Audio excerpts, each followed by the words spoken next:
नमस्कार मित्रांनो मैत्रिणींनो, आता मी धमाका करणार आहे की ज्या कंपन्यांचे प्रॉफिट कमी इक्विटी असून फिनॉमिनल प्रॉफिट कमवत आहेत. ओके, अशा कंपन्या सांगतो.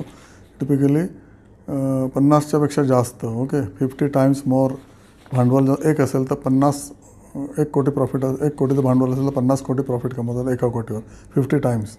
त्यातल्या कुठल्या कंपन्या आहेत?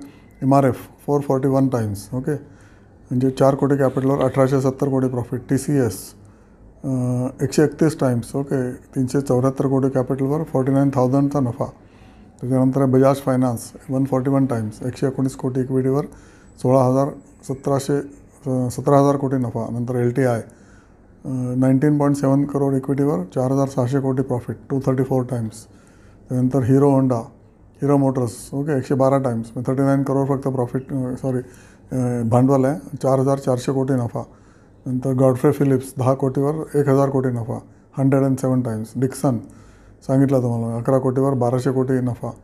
क्रिसिल 7 कोटीवर 700 कोटी नफा. TVS मोटर 47 करोड इक्विटीवर 4,400 करोड नफा 93 टाइम्स. ब्रिटानियाचं पण 24 कोटी इक्विटी आहे फक्त आणि 2100 कोटी नफा आहे, म्हणजे 91 टाइम्स. स्टेट बँक 890 कोटी इक्विटीवर 80,000 कोटी नफा, म्हणजे 90 टाइम्स. तर कॉर्मंडल फर्टिलायझर्स 71 टाइम्स. त्यानंतर बॉश 68 टाइम्स. छोटे इक्विटी कॅपिटल आहेत. ओके, नंतर अबाउट लॅबोरेटरीज 21 कोटी कॅपिटल 67 टाइम्स नफा 1,400 कोटी नफा आहे. बॉशचा 30 कोटी कॅपिटल 2,000 कोटी नफा आहे 68 टाइम्स. ओके, त्याच्यानंतर अजून कुठलं येतात? पेज इंडस्ट्री, L&T टेक, व्हिडॉल, Honeywell, Aurobindo pharma, Ratnamani, Amara Raja, Indian Hume pipe, हे सगळे तुम्हाला मी सांगितले ऑलरेडी.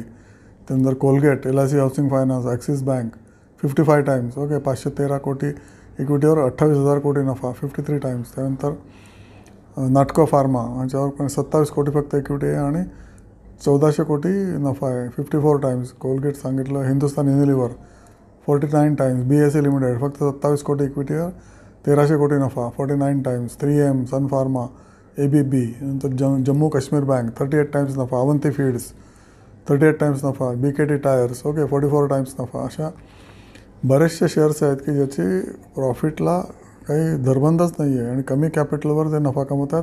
आणि मोस्टली या सगळ्या कंपन्यांच्याकडे लोन नाही आहे. ओके, स्वतःच्या जे प्रॉफिट कमवलं आहे तेच कॅपिटल ते रियूज करतातच आणि प्रॉफिटॅबिलिटी डबल तिबल करतात दर 5 वर्षांनी. ओके, म्हणजे 15% CAGRनी या कंपन्यांचा प्रॉफिट वाढतो आहे. हायली एफिशियंट कंपन्या आहेत, त्यामुळे स्टॉक मार्केट डार्लिंग असू शकतं. त्या टेक्निकल ट्रेंड बघा, नंतरच ॲक्शन घेऊ शकता. ओके, होप तुम्हाला कळत असेल मी आतापर्यंत काय सांगितलं ते. चॅनल फॉरवर्ड करा, लाईक करा आणि सबस्क्राईब करा. Okay, thank you so much.